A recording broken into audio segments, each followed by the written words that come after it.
7:30. Friday morning, Mike Fuller phoned me from Kariega.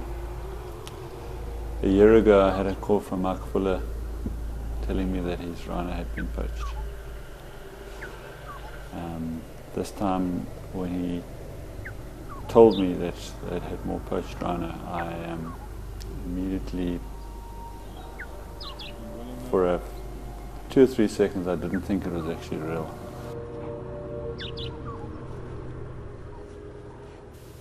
Now, the first thing that came to my mind, I've got 45 minutes before I can get there. What sort of state is this animal in? I phoned Mike. I said, give me more information. He said there are 2 animals down. And then I just thought, this can't be happening. I had never heard of 3 animals being poached and 2 surviving the initial phase anyway. And when I saw him, I just thought, wow, he must be in such agony. How is he going to respond to me?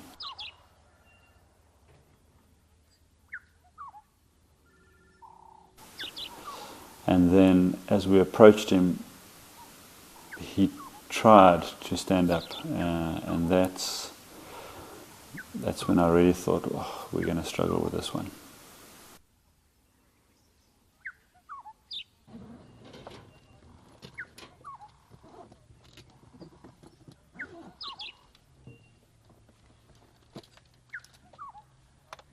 To take off the horn. And he could only muster 5 or 10 paces before he had to lie down again. And that's the state we left him in. Obviously, there were 2 animals to think about, so we needed to work as quickly as we could with the first and then move away to the second. And then there was a brief period of 5 minutes as we moved across to the second animal. And I remember thinking to myself, well, the second one can't be as bad as this one. And then what can you prepare you for the second one? There the female was lying, and my very first impression was, this animal has got no chance. She was blowing blood-tainted froth out of her nostrils. You could see by the way she was breathing, she was in severe distress. You could see by the huge pile of blood that had stained the grass and the ground near her head, that she'd lost an enormous amount of blood. And there were visible signs of her having struggled through the night, and I just thought, surely we can't save this one. So with her I was able to find an ear, raise a vein and give her the antidote. And then while we were waiting for the antidote to work, I drew up some anti-inflammatory and we started to administer that. And yeah, to my absolute amazement, and it's still just, it's like a miracle that she moved, and you could see her ears started to flick and her tail came up, and her breathing got deeper. And then I just thought, imagine if this animal does wake up and is better than we think she is. What is she going to experience when the anesthetic wears off and all that pain-killing property disappears? And watching her struggling to her feet, initially she fought and you could see her balance wasn't right and her strength wasn't there, and every time she tried to stand up, she kept on hitting her head on the ground, and it was unbearable to watch that. I drew up some more anti-inflammatory and just thought, well, let's give it to her anyway because she's down.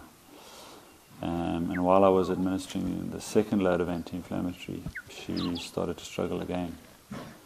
And at that point in time, I thought, well, maybe this is just the last throes for her. Maybe this is just agonal clutching at death, and that this was going to be it, and she was going to die on us.